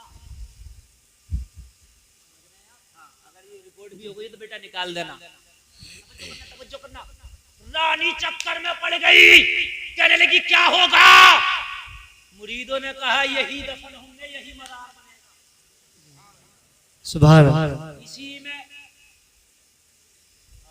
कहने लगी यहाँ मजार, ये मेरी इबादत गाह है। कहने लगा तेरी इबादत गाह है और इनकी आराम गाह है। हाय हाय हाय, अल्लाह वाला की पावर देखो, जलसे में आने वालों। अब बता क्या करे? कहने लगी करेंगे क्या? सिपाही ना उठा सके, हाथी ना उठा सके, हम ना उठा सके, तो अब हमारी का भी साथ कहीं ना उठाए। अब ज्यादा कोशिश करी तो कोई हम ही ना उठ जाए। यहीं पर इनकी आरामगाह बनाओ, वहीं पर कब्र बनाई और वहीं पर आपका मजार बनाया। कोलार में कभी जाना हो तो कुतुब शाह गोरी के मजार पर जाना, उसी इबादत गाह में उनका मजार बना हुआ है। सुभान, कह दो ना सुभान अल्लाह, सुभान अल्लाह, सुभान। और वो जंजीर का टुकड़ा जो जनादे से लिपटा रह गया था, आज भी जंजीर की 9 कड़ियां उनके उसी मजार में लटकी हुई हैं। एक कड़ी एक बालिश्त की है, तकरीबन 9 बालिश्त की जंजीर आज भी वहीं पर लटकी है। जमाना देखता है, नजारा करके आता है, निगाहे वली में वो तासीर देखी, बदलती हजारों की तकदीर देखी। सुभान अल्लाह, सुभान अल्लाह, सुभान अल्लाह। अल्लाह वालों की शान निराली है। वअतसिमू बिहब्लिल्लाहि जमीअन वला तफर्रकू, अल्लाह की रस्सी को मजबूती से थामो। पावर अल्लाह देगा, ताकत अल्लाह देगा। बहुत लंबी बात हमने कर ली और आपने बहुत अच्छा सुन लिया। अल्लाह कहने से ज्यादा हमें अमल की तौफीक अता फरमाए। मेरे भाइयों, नमाज जरूरी है, मेरे भाइयों सच्चाई जरूरी है, हराम आने ना दो। एक बात सुन लो, आखिरी बात, हराम आने ना दो। अल्लाह ने जितना किस्मत में लिख दिया है, कोई अगर सो रहा हो तो उसे जगा देना। ये जुमला सुनना बहुत जरूरी है, हलक से उतारना जरूरी है। अल्लाह ने जितना किस्मत में लिख दिया है, जब तक उतना तुम्हें मिल नहीं जाएगा, जब तक तुम्हें मौत नहीं आएगी। आपकी मोहब्बतें हैं, ये अल्लाह सलामत रखे, लेकिन प्यासा रह जाना जरूरी है। इतना ना पियो कि आपकी प्यास बुझ जाए, प्यासा रहना जरूरी है। मैं जो आखिरी बात बता रहा हूं, ये सुनिए, बहुत अच्छी बात, बहुत मजे की बात। जितना अल्लाह ने आपकी किस्मत में लिख दिया है, जब तक आप मरोगे नहीं, इतना जब तक के आप खा नहीं लोगे। सुन लीजिए, सुन लीजिए, एक लुकमा भी आपकी किस्मत का नहीं रह सकता। आप जब तक नहीं मर सकते, जब तक क्या वो लुकमा खा नहीं लेंगे जो अल्लाह ने लिख दिया। समझ बात आ गई? अब सुन लीजिए, जब ये यकीन है और आप भी कह रहे हैं, अच्छा इस बात को आप मानते हैं, जितना किस्मत का इतना खा के रहेंगे, मानते हैं कि नहीं मानते हैं? सब लोग हाथ उठाओ, कौन कौन मानते हैं? उठाओ। हाँ माशाअल्लाह, सब मानते हैं। मानना पड़ेगा, मानना पड़ेगा। किस्मत का इंसान खाकर ही मरता, उससे पहले नहीं मरता। मरेगा ही नहीं। कम खाओ इसलिए चाहे देर से मरो। जुमला अजीब लग रहा होगा भाई, जितना लिख दिया है उतना खा के मरना है, तो थोड़ा थोड़ा खाओगे तो ज्यादा दिन में ना खाओगे। मगर सुन लीजिए, मौत बरहक है। मगर ये जो मेरा जुमला है कि ताकि ज्यादा जियो, वो जुमला सही है, वो भी सही है। कम खाओगे तो बीमार नहीं होगे, मरते दम तक सेहतमंद रहोगे। ज्यादा खाने से बीमारी जल्दी आती है, ये हकीम जी भी कहते हैं, डॉक्टर साहब भी कहते हैं। किसी के वलीमे में चले जाओ तो वलीमा तो उसका है, मगर पेट तेरा ही है। बात है कि नहीं मेरे भाई? पेट तेरा ही है, उसको जो है हिफाजत से रख। बीमारी ज्यादा खाने से आती है, कम खाने से नहीं आती है। तो जितना अल्लाह ने लिख दिया उतना तो मिलकर रहेगा, उससे पहले मर ही नहीं सकते। मौत का फरिश्ता नहीं आएगा तेरे पास जब तक किस्मत का खाना लेगा। तो जब उतना खाना ही है तो खाने के दो दरवाजे कितने? जोर से बोलो, जोर से बोलो। जो आपको इनकमिंग होती है खाने की, जो मिलता है वो दो तरह से मिलता है, एक हराम का दरवाजा, एक हलाल का। दो ही तो होंगे, जो लुकमा खाओगे तो हराम का होगा या हलाल का, तीसरा तो होगा ही नहीं। नहीं बात समझ में आ रही यार? लुकमा दो ही तरह का होगा, या तो हलाल का। अच्छा जितना लिख दिया, जब तक मरोगे नहीं, जब तक खा नहीं लोगे। तो जब ये ईमान है, तुमने हाथ उठा दिया इस बात पर कि हजरत जब तक खा नहीं लेंगे किस्मत का, मरेंगे नहीं, तो हराम वाले को ताला ना लगा यार। जब उतना मिलकर ही रहना है तो दो रास्ते हैं, एक हराम का और एक हलाल का। हराम वाले को लगा दे ताला, मिलेगा उतना हलाल वाले रास्ते से मिलेगा। सही बात। उतना ही अब हलाल वाले से मिलेगा। नहीं बात समझ में आ रही? अरे भाई, जब हमने हराम वाले को ताला लगा दिया, वो मिलकर रहना जो हमारी किस्मत में है, तो फिर कौन सा रास्ता बचा? हलाल वाला बचा ना। और जब हमने हलाल वाले को ताला लगा दिया तो फिर हराम वाले से मिले। बहुत से लोग दोनों को खोले हुए, हराम भी हलाल भी। और जब ये आके दोनों का मिलता, जब मिलता है ना, तो पानी में पेशाब मिल जाता, तो पानी भी नापाक, पेशाब भी नापाक। हलाल में हराम की रोजी मिल गई ना, तो ये सब नापाक। इसलिए हलाल के लुक़मे खाओ ताकि तुम्हारी नस्लें तुम्हारी वफादार हो। हलाल के लुक़मे खाओ ताकि इबादत करने में मजा आए। हलाल के लुक़मे खाओ ताकि अल्लाह मौत की सख्ती को आसान कर दे। अल्लाह तो उन्हें भी खाना देता जो कीड़े पत्थरों में है, अल्लाह उन्हें भी खाना देता जो कीड़े पहाड़ों में, अल्लाह उन्हें भी खाना देता जो समंदरों में, अल्लाह उन्हें भी खाना देता जो हवाओं में उड़ते हैं। जब अल्लाह तुम्हें भूखा नहीं रखता। मैं एक दिन फ्लाइट में बैठा था, जहाज में। कैप्टन ने ऐलान किया कि इस वक्त हमारा जहाज तकरीबन 3500 फीट की ऊंचाई पर उड़ रहा है। कितनी? 3500 फीट की ऊंचाई पर। ऐलान कर रहा है कैप्टन, अपनी सीट बेल्ट बांध लें, 3500 फीट की ऊंचाई से हम गुजर रहे हैं, इस वक्त उड़ रहे हैं। उसी वक्त फिर ऐलान होता है, सारे लोग अपना सामने वाला टेबल खोल लें, अब हम जल पान कराने वाले हैं, यानी आपको खाना खिलाने वाले हैं। हाय मेरी आंख में आंसू आ गया, मेरे रब तेरी कुदरत, तूने 3500 फीट ऊंचाई पर भी भूखा नहीं छोड़ा है। सुभान अल्लाह, सुभान अल्लाह। इतनी ऊंचाई पर जहां से परिंदा रिस्क हासिल करने के लिए जमीन पर आता है, हम उतनी ऊंचाई पर पहुंचे। मेरे मौला तूने हमारी किस्मत का रिस्क इतनी ऊंचाइयों में भी रख दिया है। मुझे बता, जब तेरी किस्मत का रिस्क अल्लाह 3500 फीट की ऊंचाई पर तुझे पहुंचा सकता है, तो क्या जमीन में तुझे नहीं पहुंचा सकता? कैसे ईमान कमजोर हो गए मेरे भाइयों। अगर मालदार हो ज़कात निकालो, कान खोल कर सुन लो। अगर कोई मना भी करे, ज़कात निकाल कर हो। मेरी तकरीर एक नौजवान ने सुनी, अल्लाह की कसम, अल्लाह ने उसे ऐसी हिदायत दी, ऐसी हिदायत दी, ऐसी हिदायत दी। BA MA करा हुआ लड़का था वो, उसने दाढ़ी रख ली, नमाजें शुरू कर दी, अल्हम्दुलिल्लाह इस्लामी लिबास में आ गया और अपने वालिद से बोला, अब्बा अब ज़कात निकालो। मगर बाज बूढ़ा ऐसा सख्त होता है दिल का, ज़कात निकालने के लिए उसकी जान निकलती है, नहीं निकालूंगा, मेरी बहुत ज़कात है। उसने अपने बाप से कहा, मेरे बर्तन अलग कर दे। लोगों, कुछ लोग अपने बाप से यूं अलग होते हैं कि उसकी बीवी उसकी बीवी उसके बाप को पसंद नहीं करती, लेकिन आज ये अपने बाप से इसलिए अलग हुआ था कि इसका बाप ज़कात नहीं निकालता था। बाप ने ज़कात नहीं निकाली, इसने अलग हो गया, मजदूरी करने लग गया। एक दिन बाप प्यार में अपने बेटे को अपने दस्तरखान पे बिठा के खाना खिलाने लगा, यानी पोते को। जरा तवज्जो सुनना, जुमला तकरीर खत्म हो गई, मगर जरा ये बातें भी सुनिए। पोते पे प्यार होता है ना दादा का।